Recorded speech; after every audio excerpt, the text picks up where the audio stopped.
ಕಾಂಗ್ರೆಸ್ ಶಾಸಕನಿಗೆ ಮಾನ ಮರ್ಯಾದೆ ಇಲ್ಲದ ಮಾತುಗಳನ್ನು ಮುಸ್ಲಿಮ್ಸರ ಬಗ್ಗೆ ಮಾತಾಡಿದ್ದಾನೆ. ಇದು ಲಾಯಕ್ಕಿಲ್ಲ.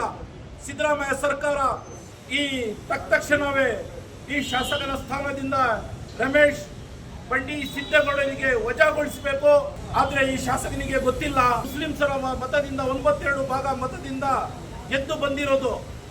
ವಿಶಾಲವಾದ ಹೊಸ Shri Venu TVS showroom Kaular bypass Maruti Nexa car showroom ಪಕ್ಕ ಕಿಯಾ ಶೋರೂಮ್ ಎದುರು ಪ್ರಾರಂಭವಾಗಿದೆ. ಬುಕಿಂಗ್ ಆಫರ್ಸ್ ಮತ್ತು ಸರ್ವಿಸ್ಗಾಗಿ ಕೂಡಲೇ ಸಂಪರ್ಕಿಸಿ 9986833899. ನೀವು ಈ ಜಮೀನನ್ನು ಮಾಡಿಕೊಟ್ರೆ ನಿಮಗೆ ನೇಣಿಗೆ ಹಾಕ್ತೀನಿ, ಗಲ್ಲಿಗೇರಿಸ್ತೀನಿ ಅಂತ ಒಂದು ಅವೆಚ್ಚ ಶಬ್ದಗಳಿಂದ ಸರ್ಕಾರಿ ಅಧಿಕಾರಿಗಳನ್ನು ದುರುಪಯೋಗ ಪಡಿಸಿದ್ದಾನೆ.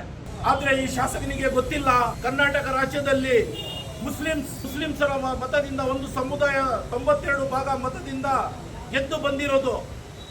ಗೆದ್ದು ಬಂದು ಒಂದು ಕಾಂಗ್ರೆಸ್ ಶಾಸಕನಿಗೆ ಮಾನ ಮರ್ಯಾದೆ ಇಲ್ಲದ ಮಾತುಗಳನ್ನು ಮುಸ್ಲಿಮ್ಸರ ಬಗ್ಗೆ ಮಾತಾಡಿದ್ದಾನೆ. ಇದು ಲಾಯಕ್ಕಿಲ್ಲ.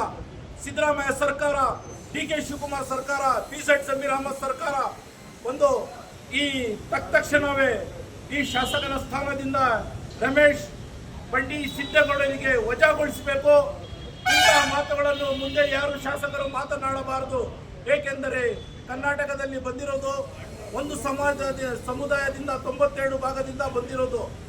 ಆದ ಕಾರಣ ಒಬ್ಬರ ಮುಸ್ಲಿಮ್ಸರಿಗೆ ರಿಸರ್ವೇಷನ್ ಕೊಡುವುದಾಗಲಿ, ಏನೇ ಒಂದು ಗುಂಪು ಹತ್ಯೆ ನಡೀತಾ ಇದೆ ಮುಸ್ಲಿಮರ ಮೇಲೆ, ಒಂದು ಗೋಹತ್ಯೆಯಲ್ಲಿ ಮುಸ್ಲಿಮ್ಸರಿಗೆ ಸಾಯಿಸ್ತಾ ಇದ್ದಾರೆ, ಅದ್ರ ಬಗ್ಗೆ ಯೋಚನೆ ಮಾಡದೆ ರಿಸರ್ವೇಷನ್ ಕೊಡದೆ ಇರುವ ಏನು ಒಂದು ಶಾಸಕ ಇಂತಹ ಮಾತುಗಳನ್ನು ಆಡಿದ್ದಾನೆ.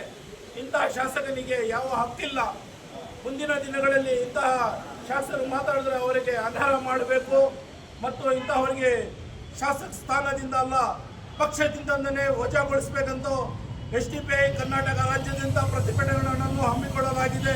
ಇದೇ ತರಹದ ನಮ್ಮ ಕೋಲಾರ ಜಿಲ್ಲೆಯ ಕೋಲಾರ ತಾಲೂಕು ದಂಡಾಧಿಕಾರಿ ಕಚೇರಿ ಮುಂದೆ ಸಹ ನಾವು ಆಗ್ರಹಿಸ್ತಿರೋ ಕರ್ನಾಟಕ ರಾಜ್ಯ ಸಿದ್ದರಾಮಯ್ಯ ಸರ್ಕಾರಕ್ಕೆ ಶಾಸಕ ಸ್ಥಾನದಿಂದ ವಜಾಗೊಳಿಸಬೇಕೆಂದು ವಿನಂತಿಸಿಕೊಳ್ಳುತ್ತಾ